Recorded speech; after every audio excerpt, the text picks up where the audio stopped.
was true that the assassin took careful aim at the President of the United States. It was true that at the precise moment the assassin waited for, the trigger was pulled. And it was true the President was killed. But it was also true that the assassin missed his target, for he wanted John Kennedy to die, and that he was unable to do. For no man could take away years of lightning with a single day of drums.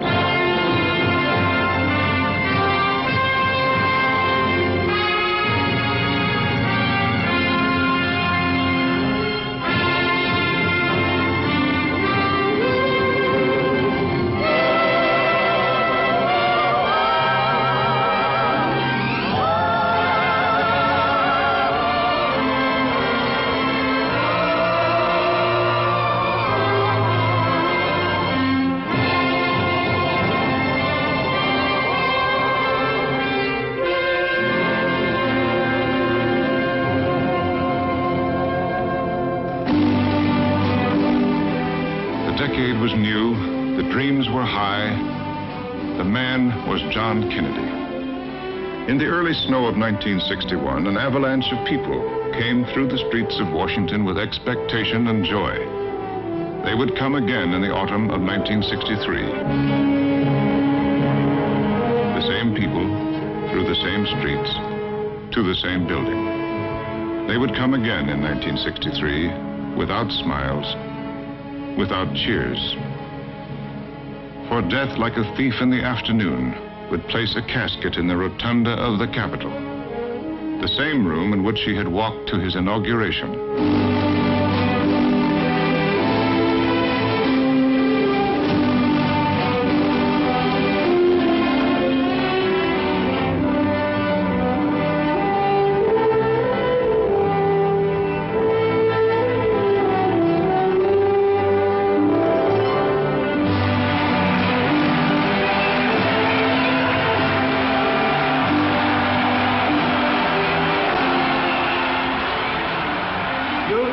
Fitzgerald Kennedy, do solemnly swear.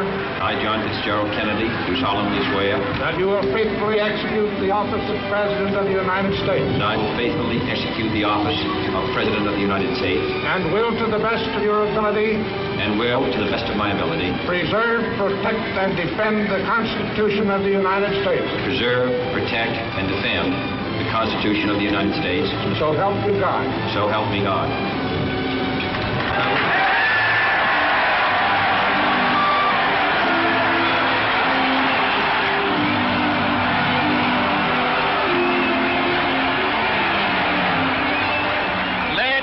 Nation know, whether it wishes us well or ill, that we shall pay any price, bear any burden, meet any hardship, support any friend, oppose any foe, to assure the survival and the success of liberty. To those people in the huts and villages of half the globe, struggling to break the bonds of mass misery, we pledge our best efforts to help them help themselves. For whatever period is required, not because the communists may be doing it, not because we seek their votes, but because it is right. If a free society cannot help the many who are poor, it cannot save the few who are rich. Let all our neighbors know that we shall join with them to oppose aggression or subversion anywhere in the Americas. And let every other power know that this hemisphere intends to remain the master of its own house.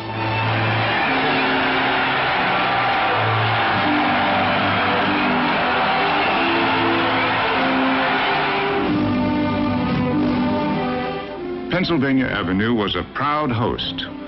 Cutting across Washington, the avenue was no stranger to processions and eager crowds. It assumed its role of importance like a professional without competition.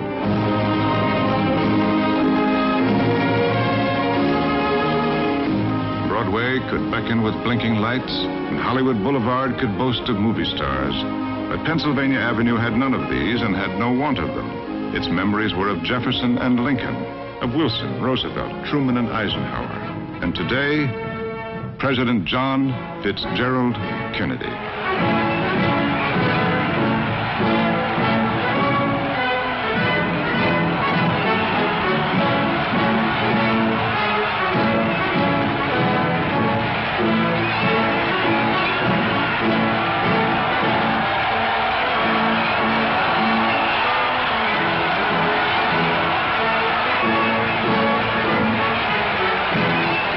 On the 20th of January, 1961, Pennsylvania Avenue was a host to a new president, a new face, a new waving hand, and a new frontier.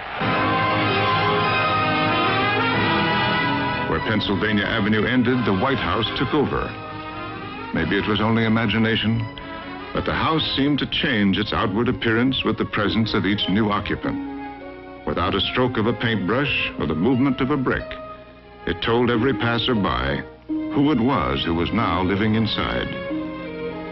Within the last 30 years, it had reflected the strength and warmth of the Roosevelts, the courage and fire of the Trumans, the security and dignity of the Eisenhowers. And now, to those who passed by 1600 Pennsylvania Avenue, the house would have a new meaning: the youth, the intellect, and the vigor of the Kennedys.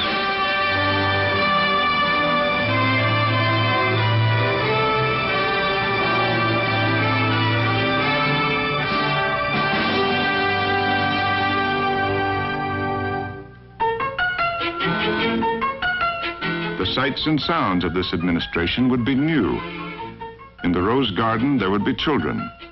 In the president's office, there would be a rocking chair. In the hallway, there would be paintings. And in the evening, there would be music.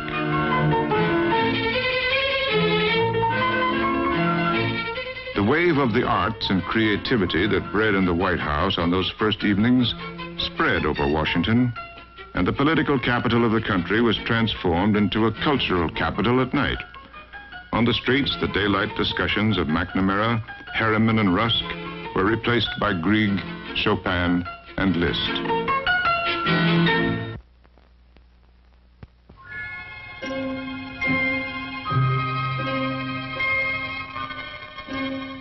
Daytime and pickets are synonymous outside the White House.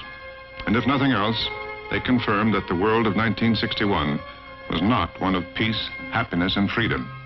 But no line of pickets could tell the story to the president, for the world was far more complex than their signs. The pickets numbered 40 or 50, but upon the floating globe called the world, there were 3 billion people, and most of them were not happy, or free, or at peace. There were fires burning in the Congo. There was a city split in half in Germany. There was a war in Laos. There was a foreign dictated government in Cuba. There was bitterness between Pakistan and India, Israel and Jordan, Portugal and the United Nations, Indonesia and the Netherlands, France and its allies, South Vietnam and North Vietnam, South Korea and North Korea. And there was starvation for 1/3 of the world. But this was the world John Kennedy had elected to face, and the people of his country had elected him to face it. And so the pickets marched, and Washington, D.C. could see them. And as they marched, the president was drafting the 6 faces of the new frontier inside the gates of the White House. The Peace Corps, the conquest of space, an alliance for progress, civil rights, freedom, and peace were the 6 faces of the new frontier. There can be no greater service to our country, and no source of pride more real than to be a member of the Peace Corps of the United States. And this generation does not intend to founder in the backwash of the coming age of space. We mean to be a part of it. We mean to lead it. That's what the Alliance for Progress means, to provide progress, revolutionary progress, through peaceful democratic means. I think it can be done. I think we set out on an important journey. In too many parts of the country, wrongs are inflicted on Negro citizens, and there are no remedies at law. Unless the Congress acts, their only remedy is the street. That no free nation can retain any illusions about the nature of the threat, and that no free nation can remain indifferent to the steady erosion of freedom around the globe. We do not believe that war is unavoidable or that negotiations are inherently undesirable. We do believe that an end to the arms race is in the interests of all.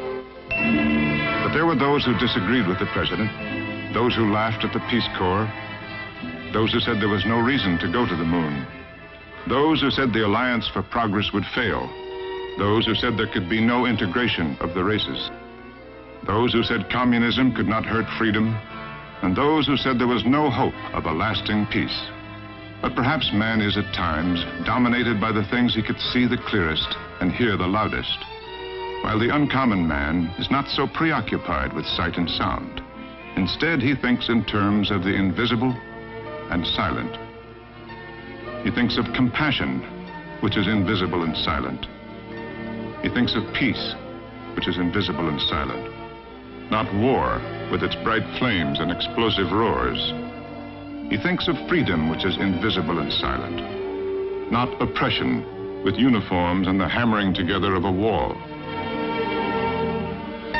John Kennedy was that uncommon man, and so he built his new frontier in an uncommon manner, around the conference tables of the United Nations, on the streets of Alabama, beside the citizens of West Berlin, in the villages of Tanganyika, under the towers of Cape Canaveral, and through the halls of Congress. Each was given a part of 2 years and 10 months. The first face of the new frontier spoke of an enemy that lived on the streets of overpopulated cities and underdeveloped countries. Its name was starvation and poverty and illiteracy and disease.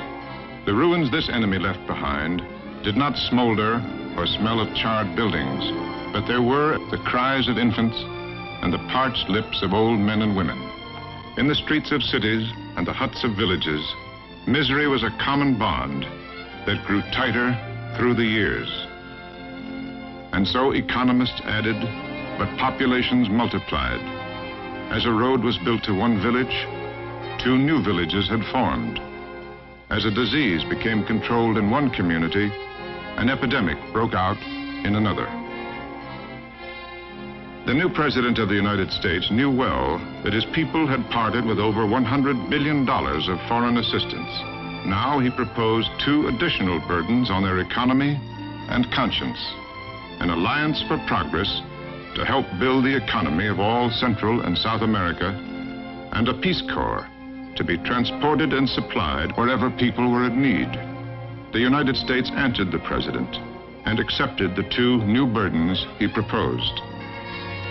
As the Alliance for Progress was starting, the President requested to speak to the first Peace Corps volunteers at the Rose Garden of the White House. I feel a particular satisfaction because this is the most immediate response, the Peace Corps, that I think the country has seen to the whole spirit which I tried to suggest in my inaugural about the contribution which we could make to our country. The fact that you've been willing to volunteer, that you've gone through very detailed, demanding tests, that you are willing to go to Ghana and Tanganyika and other countries as time goes on, Americans who are without great compensation, all of you with special skills, which could mean that if you stayed home, you could pursue your own private interest with a good deal of assurance of success. The fact that you're willing to do this for our country and in a larger sense, as the name suggests, for the cause of peace and understanding, I think should make all Americans proud and make them all appreciative. Thank you. And so the Peace Corps volunteers were to leave their country to go any place in the world that needed them and requested them. And the first group went to the Philippines, to Ecuador, and to Tanganyika.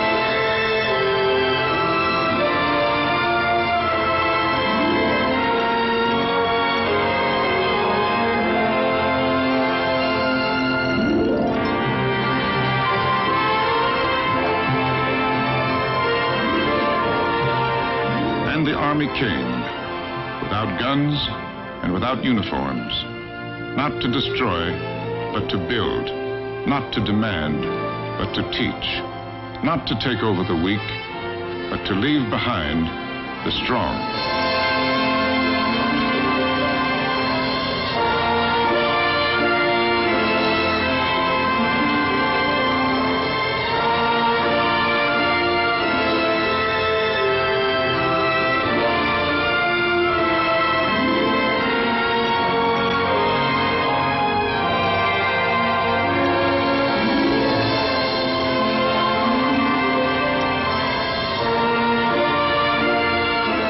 Was to teach others to teach themselves, so that in the future there would be no need for a Peace Corps anywhere on Earth. So in the future, every country could develop its own resources without help. And while the Peace Corps was starting in Africa and Asia, the Alliance for Progress was mushrooming in Latin America. I'm heartened by the advances that have been made in this short space of time. A peaceful revolution is underway in Latin America, one that gives promise of bringing a better life throughout the continent. The Alliance is a cooperative effort of unparalleled dimensions. It seeks to destroy the ancient enemies of poverty and disease and hunger and ignorance, and bring about, by peaceful and democratic means, a new climate of hope and opportunity. The advances made in these first 2 years are only a start. Some 140,000 housing units have been constructed. Slum clearance projects have begun. There are 8,200 new classrooms. More than 4 million school books have been distributed. More than 9 million children are being fed in 18 Latin American countries under a Food for Peace program. Road construction, especially in some agricultural areas, is proceeding at a rapid pace. All this is a beginning.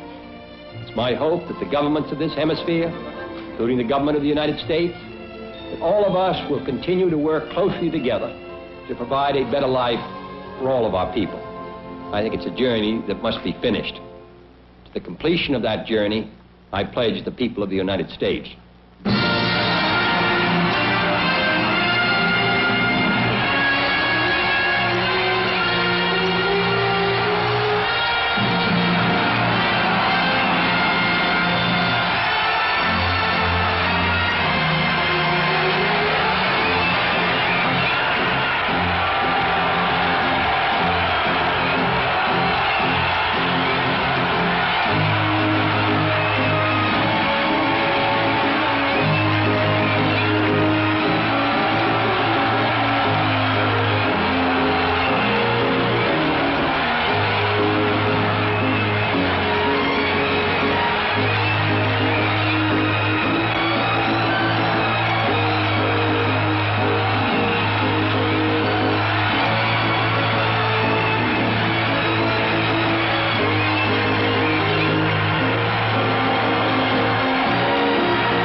Citizens of Mexico and Central and South America were visited by the President as he brought the Alliance to the doorstep of their countries.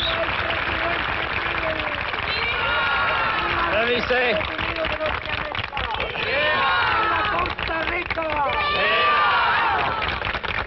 gracias.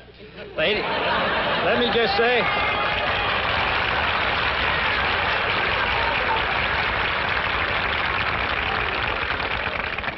I want to express the thanks of all of us to you for having us here today. Occasionally, universities are regarded as dangerous places for presidents, and we are grateful to you for your warm welcome to all of us on this occasion. Every one of us will go home with the most profound impression of what a strong, vital people can accomplish. And I think that this journey to Costa Rica has illuminated the minds of 180 million people of what a great opportunity and privilege we have to be associated together in our common cause.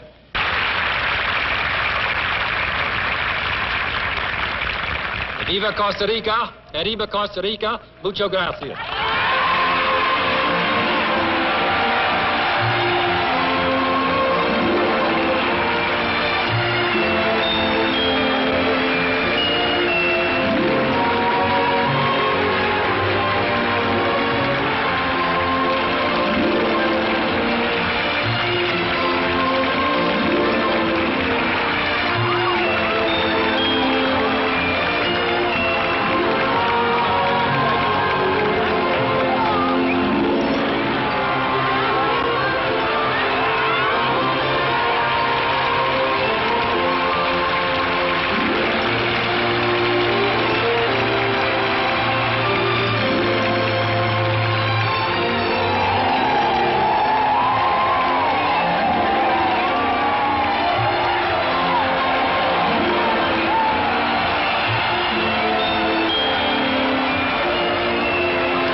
The Alliance for Progress had been planted, and its fruits were beginning to be seen.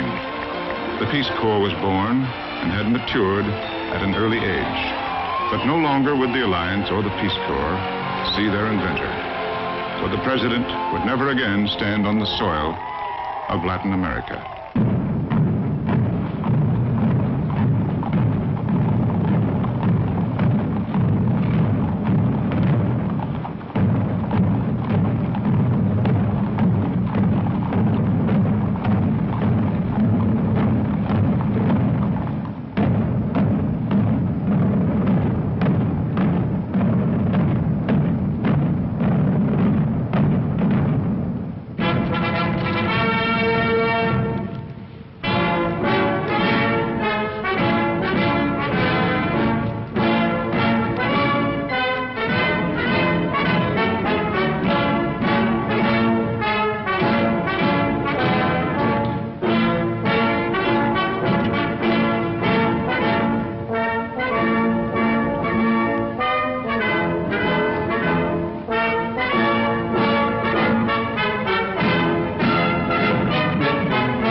Science and Peace Corps did not die with John Kennedy.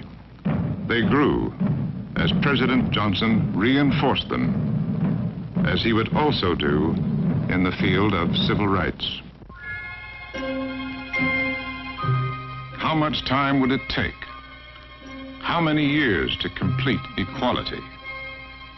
Almost 100 years before President Kennedy's inauguration, a civil war had been fought, and President Lincoln had signed a proclamation granting freedom to all Negroes in the United States. When the war was won, amendments to the Constitution guaranteed the Negroes equality. Why then was this still a matter of discontent 100 years later? In the 11 southern states, there were still segregated schools reserved for one race only, where Negroes attended with Negroes. There was still segregated housing with large districts restricted to one race only, where Negroes lived next door to Negroes. The Negro had only 1/3 the opportunity of a white American to become a doctor, 1/3 the opportunity for a Negro to become a lawyer or to become a business executive, only 1/3 the opportunity for him to become a candidate for public election. Why, in the autumn of 1957, did President Eisenhower have to send troops to Little Rock to ensure the safe entrance of Negroes into a white enrolled school? Why was it necessary for soldiers to accompany them inside the doorways? Why was all this true? States' rights was a voice from the South. The federal government can't tell the states how to run their business. And a voice said, Negroes don't have the education for an equal job. And still another voice said, some of my best friends are Negroes, but you can't force me to go to school with them. And so it went for 100 years, 100 voices with 100 excuses. But the word that very few spoke, and the word with perhaps the greatest truth, was the word prejudice. And most of the United States knew there was prejudice and wanted it to end. But even as the signs came down, the prejudice did not end. And so in 1962, President Kennedy had to call on federal troops, this time to Mississippi, to ensure the admittance of a qualified Negro, James Meredith, to the state university. Above violence and disorder, James Meredith was admitted. If an American, because his skin is dark, cannot enjoy the full and free life which all of us want, then who among us would be content to have the color of his skin changed and stand in his place? Now the time has come for this nation to fulfill its promise. The events in Birmingham and elsewhere have so increased the cries for equality that no city or state or legislative body can prudently choose to ignore them. The fires of frustration and discord are burning in every city, in demonstrations, parades, and protests, which create tensions and threaten violence and threaten lives. A great change is at hand, and our task, our obligation, is to make that revolution, that change, peaceful and constructive for all.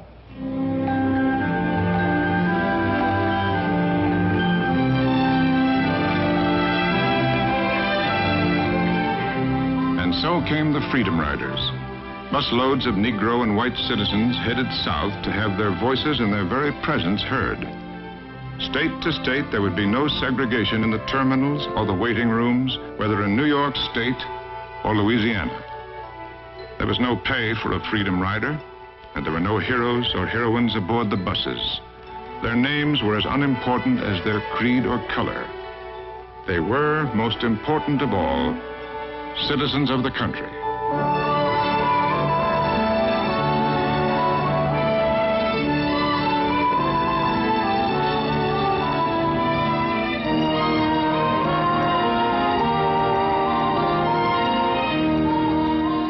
Buses rode day and night with their destinations of Birmingham or Jackson or Fayetteville promised by morning.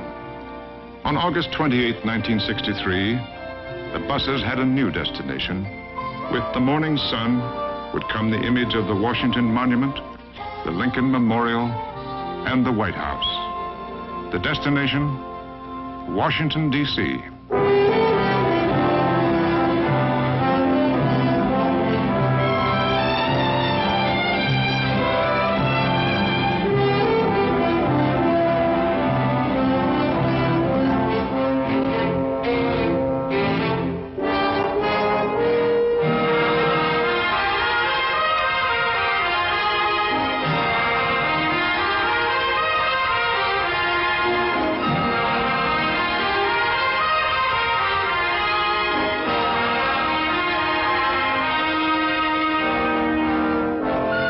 The Constitution guaranteed the right of peaceful assembly, and 200,000 people from all over the country poured into Washington on August the 28th. President Kennedy met on that day with their organization's leaders to encourage the completion of the revolution, a revolution for complete equality in education, employment, and housing throughout the United States, North and South.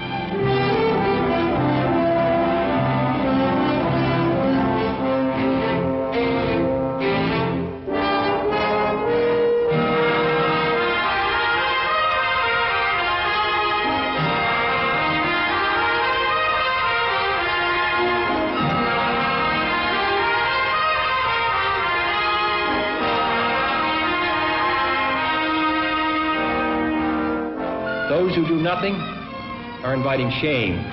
Those who act boldly are recognizing right. Next week, I shall ask the Congress of the United States to act, to make a commitment to the proposition that race has no place in American life or law. In June of 1964, the Congress voted into law President Kennedy's Civil Rights Bill. It was President Lyndon Johnson who guided it through its last months of legislation, and he had requested the Congress to pass the bill as a continuing monument to President Kennedy.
In the late 1950s, the ocean of space roared from the impact of Soviet successes.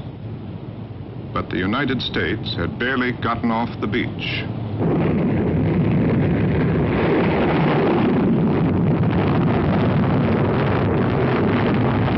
The country lay late in developing advanced rockets, watched one failure follow another.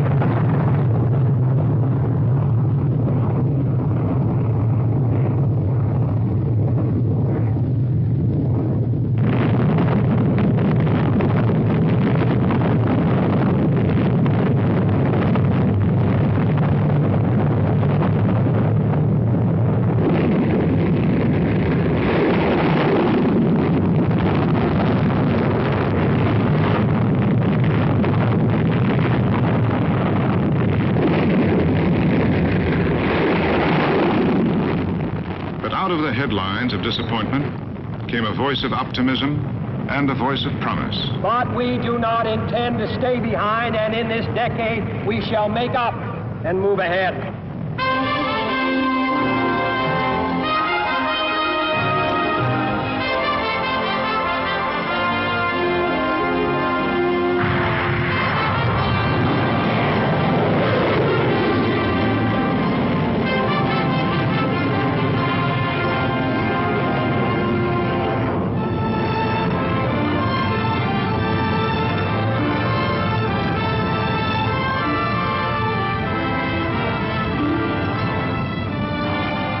Corrected data of past failures came new successes, and under the commitment of President Kennedy, new and more powerful spacecraft were erected in the towers of Cape Canaveral.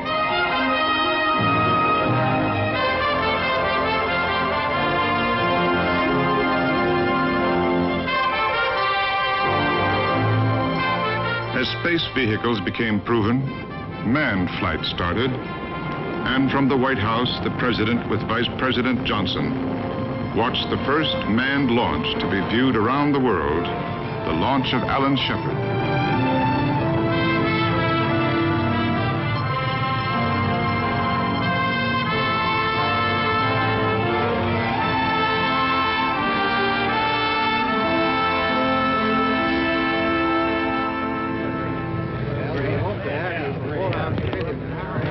Ladies and gentlemen,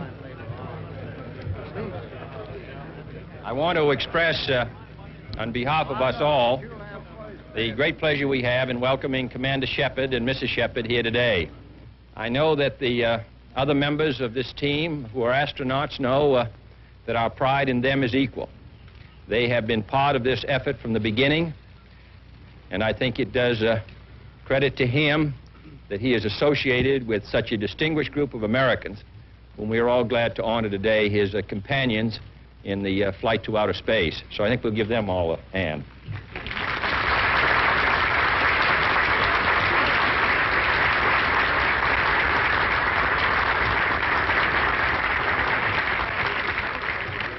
They are the tanned and healthy ones. The others are Washington employees. I also want to again express my congratulations to Alan Shepard. We're very proud of him, and I speak on behalf of the Vice President, who is Chairman of our Space Council and who bears great responsibilities in this field, the members of the House and Senate Space Committee who are with us today, and this decoration, which has gone from the ground up here.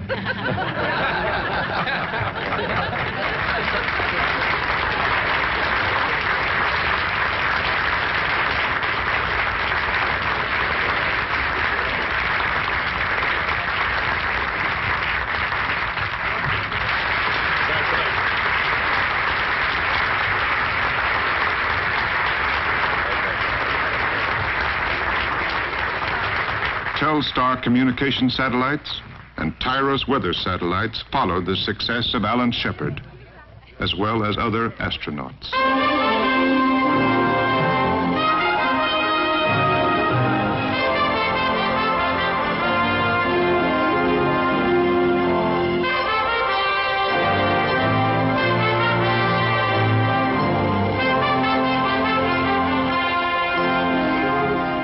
Shepard and Grissom came before him.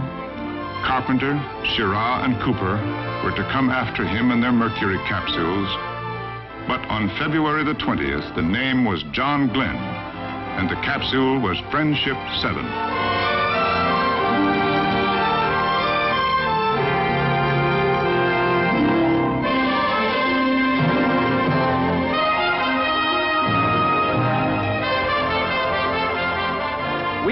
sail on this new sea, because there is new knowledge to be gained, and they must be won and used for the progress of all people. And all people came, as the world was once more invited to Cape Canaveral to watch success or failure. Many years ago, George Mallory, who was to die on Mount Everest, was asked why did he want to climb it. He said, because it is there. Well, space is there, and we're going to climb it. And the moon and the planets are there, and new hopes for knowledge and peace are there. And therefore, as we set sail, we ask God's blessing on the most hazardous and dangerous and greatest adventure on which man has ever embarked.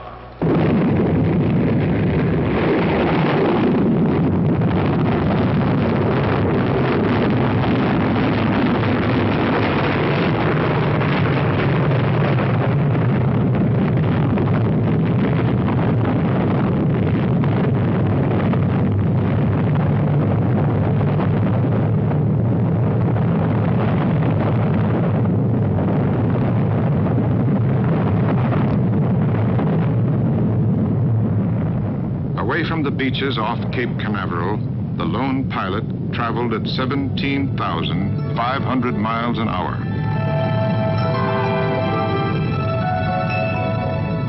I regard the decision last year to shift our efforts in space from low to high gear as among the most important decisions that will be made during my incumbency in the office of the presidency. For the eyes of the world now look into space, to the moon, and to the planets beyond, even though I realize that this is, in some measure, an act of faith and vision, for we do not now know what benefits await us. Rocketry, which 20 years ago was used to fly in war from Peenemünde, Germany, across the English Channel, was soon to fly in peace to the stars, not from Cape Canaveral, but from Cape Kennedy.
15 years before the inauguration of President Kennedy, World War II was over.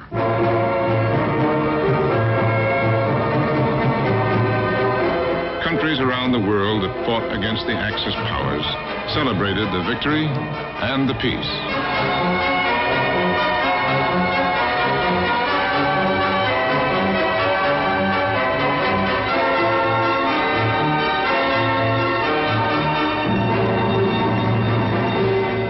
Agreements between the victors were signed, guaranteeing the surrendered and occupied countries a government of their own choosing by free election. But as those celebrations faded into history, a new chapter was being written in the countries of Eastern Europe, for the free elections promised were not held, and people went past the borders of their country.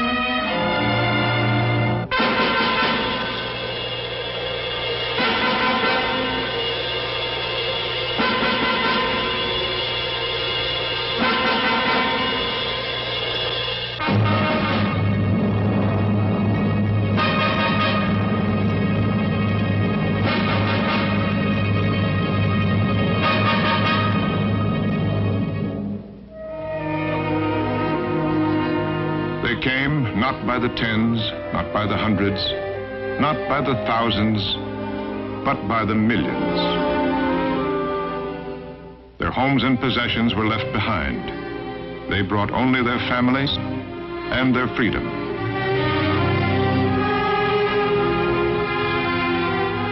And while refugee centers were built in Western Europe, communism had taken over China and Tibet, and new borders were crossed in the quest for freedom.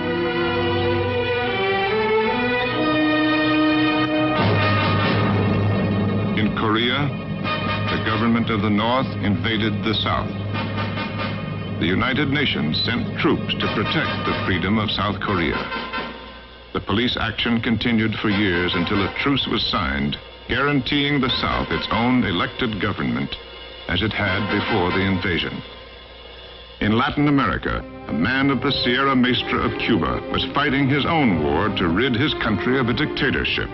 The United States and other countries of the West were in sympathy with Fidel Castro. If he won, he promised there would be free elections and an end to dictatorship in Cuba. But when the war was won, the elections were not held, and Cuba had a new dictator. It was January 1961.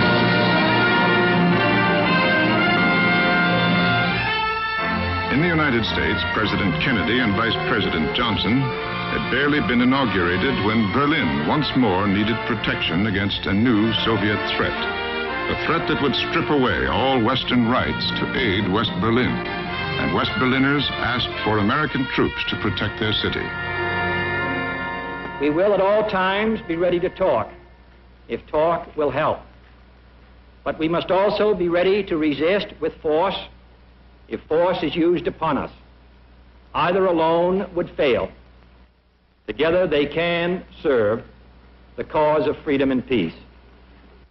The new preparations that we shall make to defend the peace are part of the long-term build-up in our strength, which has been underway since January. They are based on our needs to meet a worldwide threat, on a basis which stretches far beyond the present Berlin crisis. Our primary purpose is neither propaganda nor provocation, but preparation. The world is not deceived by the communist attempt to label Berlin as a hotbed of war. There is peace in Berlin today. The source of world trouble and tension is Moscow, not Berlin. And if war begins, it will have begun in Moscow and not Berlin. For the choice of peace or war is largely theirs, not ours. It is they who have opposed free elections. It is the Soviets who have stirred up this crisis. To sum it all up, we seek peace, but we shall not surrender. That is the central meaning of this crisis and the meaning of this government's policy. On May the 15th, 1962, President Kennedy sent troops to Thailand to protect it from aggression in Laos. For the threat was within miles of the Laos-Thailand border. American military advisors were already in South Vietnam, as almost all of Southeast Asia was erupting from aggression. But the biggest problem and the largest risk of the Kennedy years was not Southeast Asia, but the island of Cuba. The president was set back at the Bay of Pigs. In 1962, he could not be set back, or it could mean war. And a hushed and awestruck world listened to every word of the president. Unmistakable evidence has established the fact that a series of offensive missile sites is now in preparation on that imprisoned island. Acting, therefore, in the defense of our own security and of the entire Western Hemisphere, I have directed that the following initial steps be taken immediately. A strict quarantine on all offensive military equipment under shipment to Cuba is being initiated. All ships of any kind bound for Cuba will, if found to contain cargoes of offensive weapons, be turned back. We are not at this time, however, denying the necessities of life, as the Soviets attempted to do in their Berlin blockade of 1948. It shall be the policy of this nation to regard any nuclear missile launched from Cuba against any nation in the Western Hemisphere as an attack by the Soviet Union on the United States, requiring a full retaliatory response upon the Soviet Union. Let no one doubt that this is a difficult and dangerous effort on which we have set out. But the greatest danger of all would be to do nothing. The path we have chosen for the present is full of hazards, as all paths are. But it is the one most consistent with our character and courage as a nation and our commitments around the world. The cost of freedom is always high, but Americans have always paid it. And one path we shall never choose, and that is the path of surrender or submission. Our goal is not peace at the expense of freedom, but both peace and freedom here in this hemisphere, and we hope around the world. God willing, that goal will be achieved. It was 11 days before the world heard the news it was waiting for. My fellow citizens, the Soviet missile bases in Cuba are being dismantled. Their missiles and related equipment are being crated, and the fixed installations at these sites are being destroyed. We will continue to keep the American people informed on this vital matter.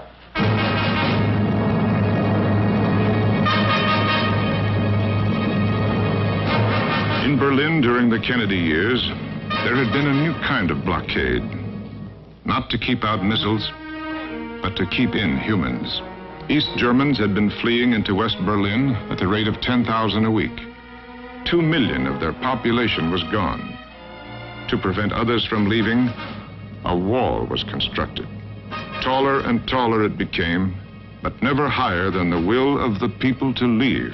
While the wall is the most obvious and vivid demonstration of the failures of the communist system, for it is an offense not only against history, but an offense against humanity, separating families, dividing husbands and wives and brothers and sisters, and dividing a people who wish to be joined together.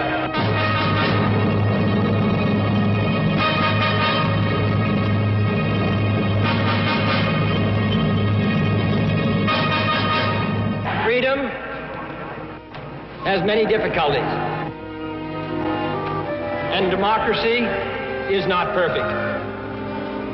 But we have never had to put a wall up to keep our people in.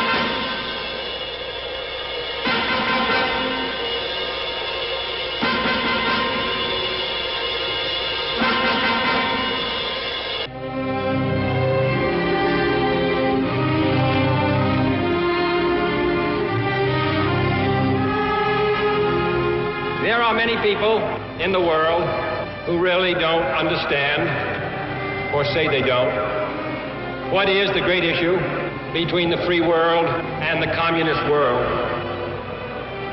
Let them come to Berlin.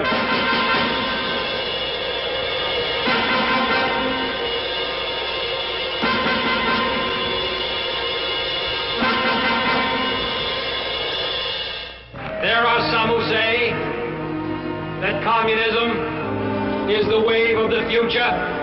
Let them come to Berlin.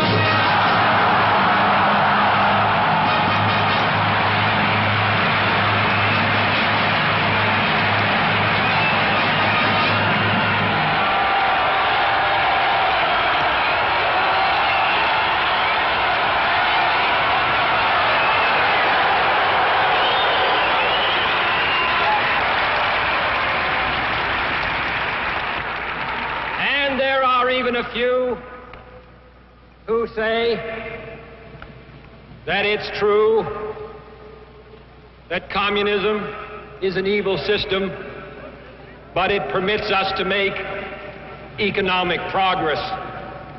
Lass sie nach Berlin kommen. Let them come to Berlin.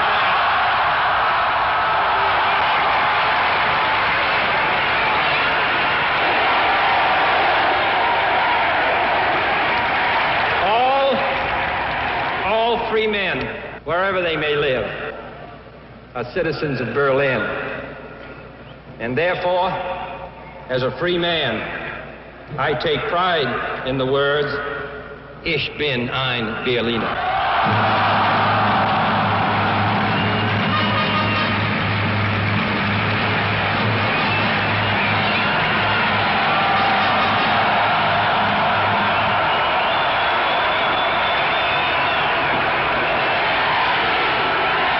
Berlin applauded the president for the last time, for within a few months, the square would be still and silent and would be renamed in his memory.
There were perhaps millions of faces that watched the cortege move from the church to Arlington. There was one that watched without a movement, without a sound.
Washington that he loved was the sixth face of the new frontier, the quest for an end to all wars and the beginning of a true peace. On the date of his inauguration, the city that was a voice to him before was silent and waited for his words. And so, my fellow Americans, ask not what your country can do for you. Ask what you can do for your country. And the world that was a voice to him before was silent and waited for his words. Let both sides join in creating a new endeavor. Not a new balance of power, but a new world of law, where the strong are just, and the weak secure, and the peace preserved. All this will not be finished in the first 100 days, nor in the life of this administration, nor even perhaps in our lifetime on this planet. But let us begin. And he did begin and asked his nation for approval of a nuclear test ban agreement with the Soviet Union. And the nation agreed, for a people tired of threats greeted a hopeful step towards peace. What kind of a peace do I mean, and what kind of a peace do we seek? Not a Pax Americana, enforced on the world by American weapons of war. Not the peace of the grave, or the security of the slave. I am talking about genuine peace, the kind of peace that makes life on earth worth living, the kind of peace that enables men and nations to grow and to hope and build a better life for their children. Not merely peace for Americans, but peace for all men and women. Too many of us think it is impossible, but that is a dangerous, defeatist belief. It leads to the conclusion that war is inevitable, that mankind is doomed, that we are gripped by forces we cannot control. We need not accept that view. Our problems are man-made. Therefore, they can be solved by man, and man can be as big as he wants. No problem of human destiny is beyond human beings. Man's reason and spirit have often solved the seemingly unsolvable, and we believe they can do it again. Peace is not a word of easy definition. It comes to each man separately and differently. For some, there is a place of peace to go to and return to. When the world's demands have asked much of United States presidents, there has always been a Hyde Park, or an Independence, or a Gettysburg, or a Hyannisport. And to this president, there was a land across the sea from which his ancestors came, Ireland.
Dublin to Dungan's Town, to Galway and Cork, the President toured the green hills and smiling faces of Ireland.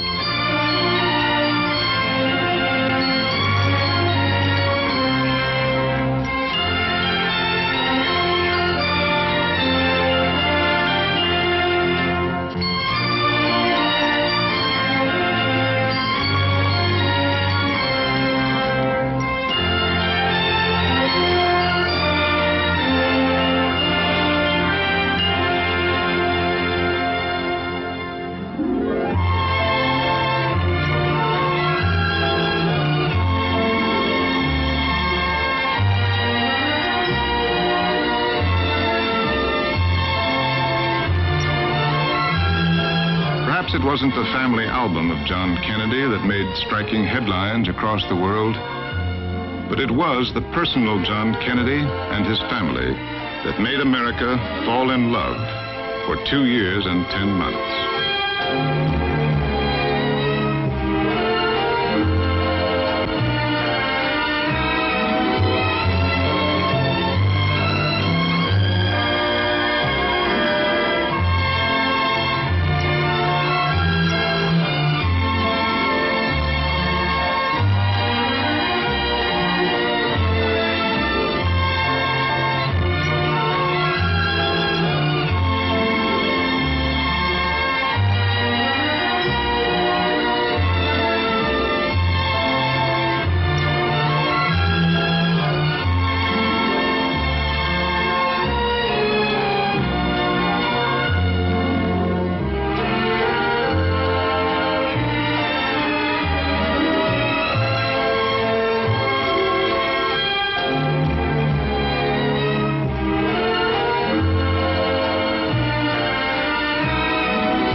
November the 22nd began without a hint that it would be remembered.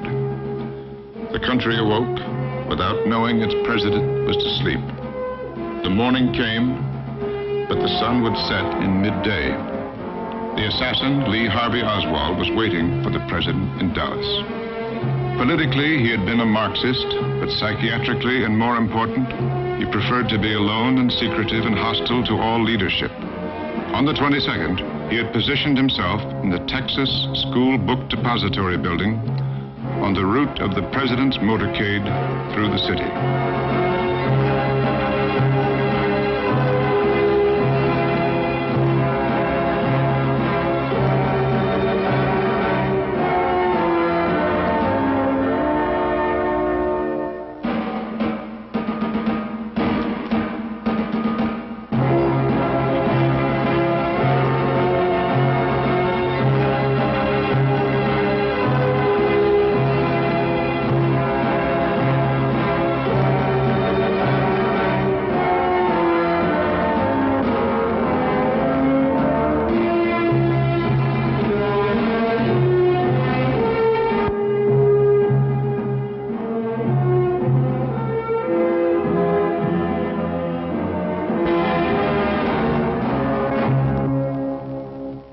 It was over. In one blurred motion of history, the crime was done.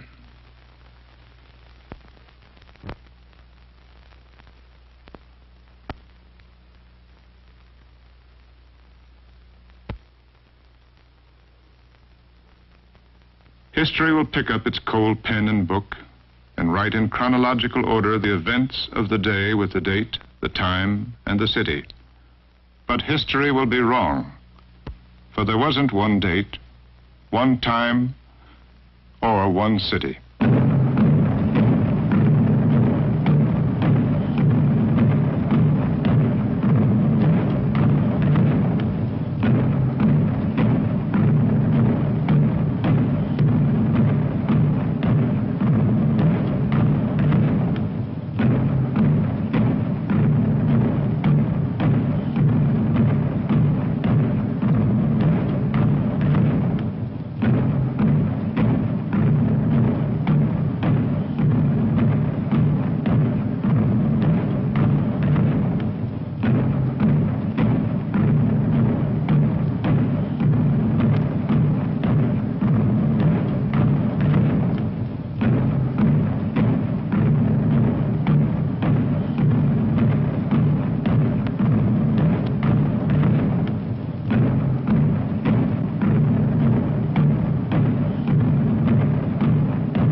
They came outside the embassies of the United States and to their places of worship. And for a section of time in the life of Earth, there was one common thought on the minds of 3 billion people.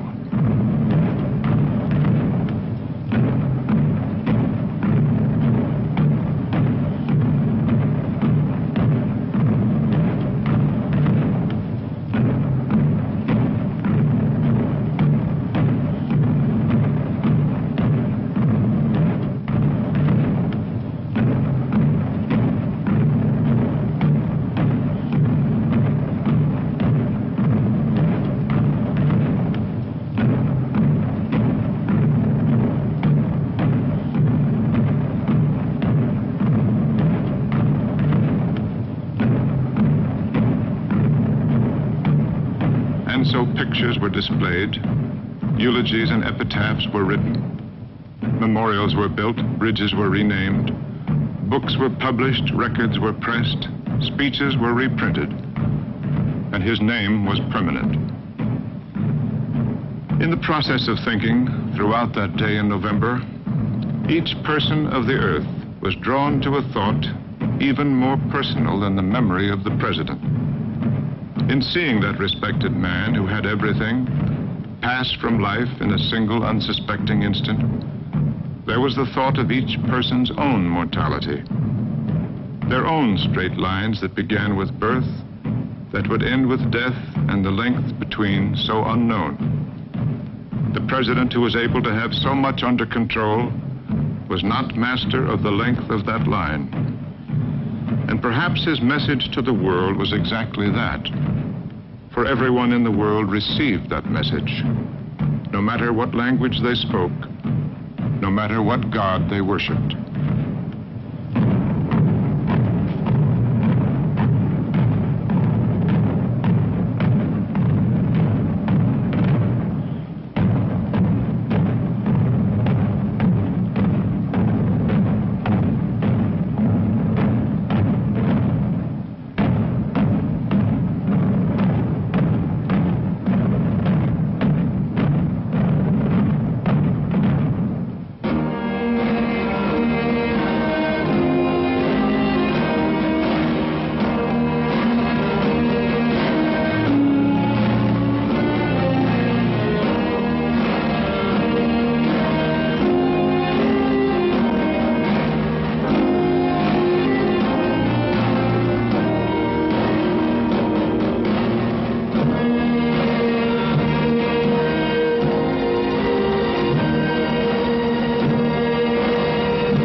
1960s will someday be a long time ago. The shock will be gone, and the persistence of the present will force memories to the background of our thoughts. The drums will be muffled, and the breeze of Arlington will be covered by spring and snow and spring again. But there will always be those moments in the lives of the ones who lived through that time when snow and spring will stop, and we'll hear the Boston accented voice. Let the word go forth from this time and place to friend and foe alike that the torch has been passed to a new generation of Americans born in this century and unwilling to witness or permit the slow undoing of those human rights to which we are committed today at home and around the world.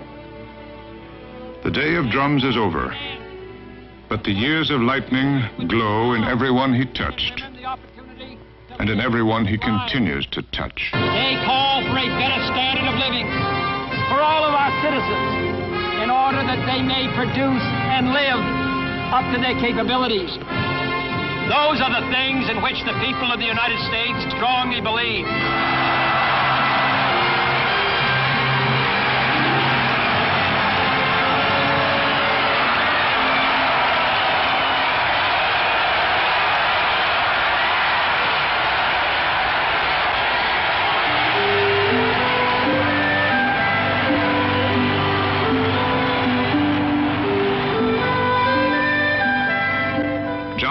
Kennedy is now silent and invisible, but so is peace and freedom, and so is love and faith, and so are memories and dreams.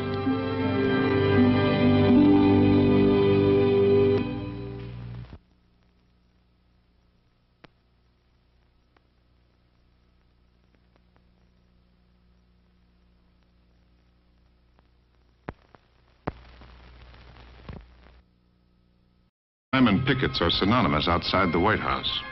And if nothing else, they confirm that the world of 1961 was not one of peace, happiness, and freedom. But no line of pickets could tell the story to the president, for the world was far more complex than their signs.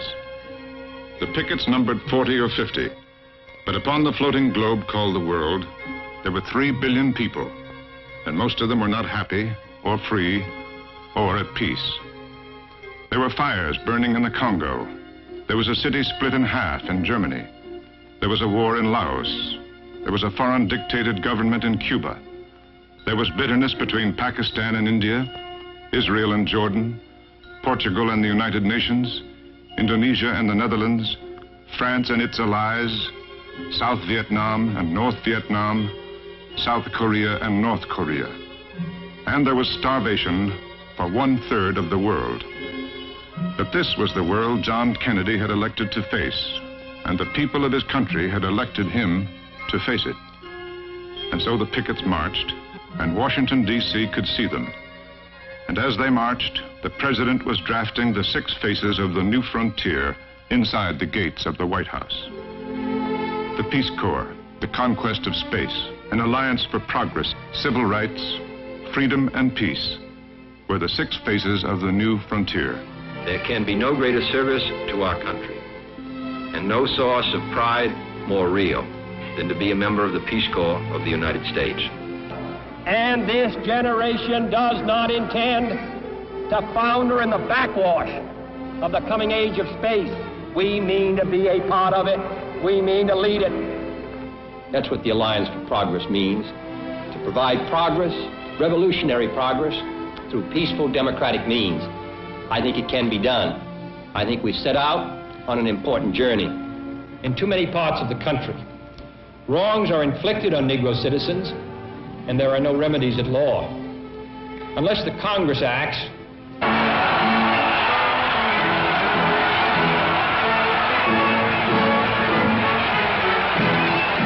On the 20th of January, 1961, Pennsylvania Avenue was a host to a new president, a new face, a new waving hand, and a new frontier,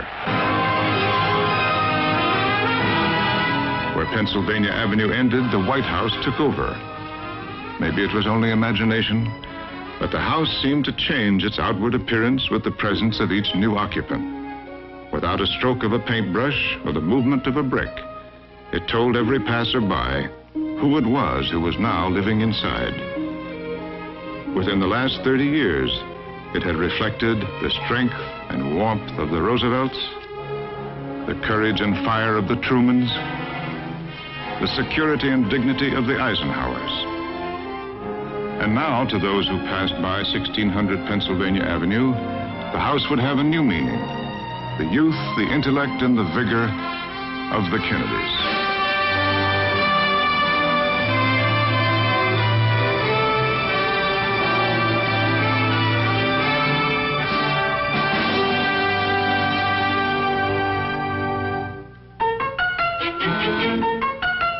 The sights and sounds of this administration would be new. In the Rose Garden, there would be children. In the president's office, there would be a rocking chair. In the hallway, there would be paintings. And in the evening, there would be music.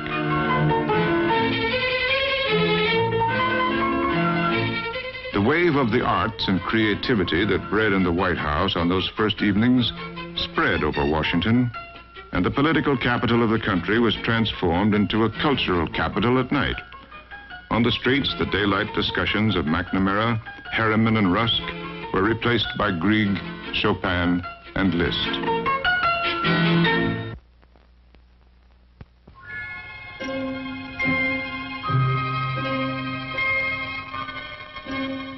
Daytime. The decade was new, the dreams were high, the man was John Kennedy. In the early snow of 1961, an avalanche of people came through the streets of Washington with expectation and joy. They would come again in the autumn of 1963. The same people, through the same streets, to the same building. They would come again in 1963, without smiles, without cheers. For death, like a thief in the afternoon, would place a casket in the rotunda of the Capitol, the same room in which he had walked to his inauguration.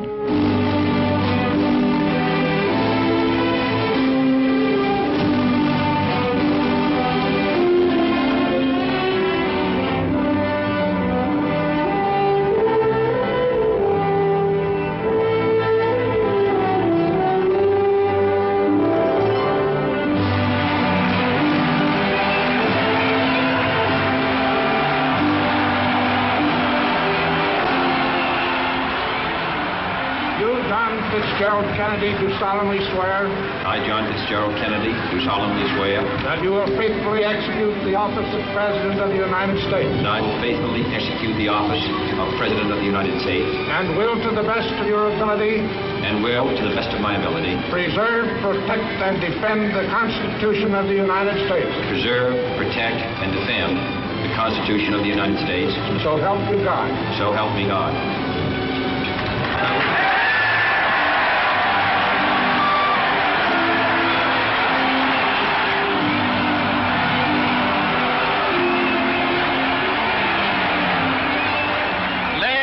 Nation know, whether it wishes us well or ill, that we shall pay any price, bear any burden, meet any hardship, support any friend, oppose any foe, to assure the survival and the success of liberty. To those people in the huts and villages of half the globe, struggling to break the bonds of mass misery, we pledge our best efforts to help them help themselves. For whatever period is required, not because the communists may be doing it, not because we seek their votes, but because it is right.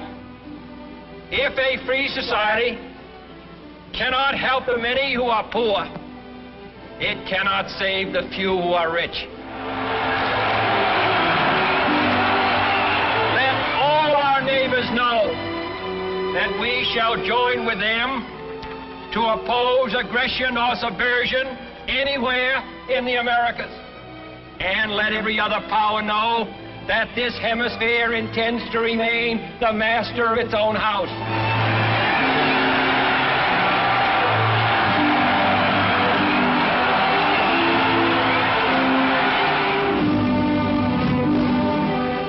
Pennsylvania Avenue was a proud host.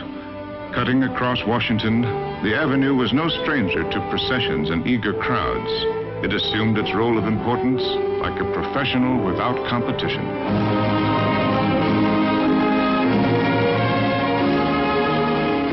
Broadway could beckon with blinking lights, and Hollywood Boulevard could boast of movie stars. But Pennsylvania Avenue had none of these and had no want of them. Its memories were of Jefferson and Lincoln, of Wilson, Roosevelt, Truman, and Eisenhower. And today, President John Fitzgerald Kennedy.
It was true that the assassin took careful aim at the President of the United States. It was true that at the precise moment the assassin waited for, the trigger was pulled. And it was true the President was killed.